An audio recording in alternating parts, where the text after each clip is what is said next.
Αφού έχουμε τελειώσει με την επεξεργασία του εγγράφου μας, για να το αποθηκεύσουμε πατάμε τα πλήκτρα Ctrl και S από το πληκτρολόγιο ή πηγαίνουμε στο μενού επιλογών File, Save As. Στο νέο παράθυρο που θα εμφανιστεί, επιλέγουμε την τοποθεσία που θέλουμε να αποθηκευτεί, το όνομα του αρχείου και τον τύπο του αρχείου.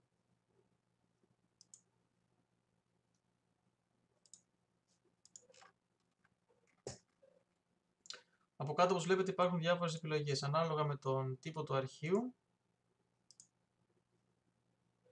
Γίνονται διαθέσιμες και οι ανάλογες επιλογές.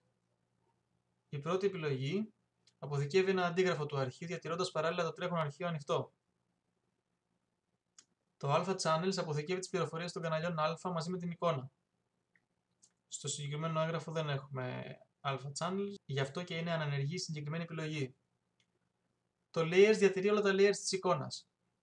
Εάν αυτή η επιλογή είναι απενεργοποιημένη ή δεν είναι διαθέσιμη, όλα τα ορατά layers συγχωνεύονται. Όπως βλέπετε, μας βγάζει και προειδοποίηση. Το Notes αποθηκεύει σημειώσεις μαζί με την εικόνα. Το Spot Colors αποθηκεύει ένα κανάλι πληροφοριών για τα χρώματα μαζί με την εικόνα.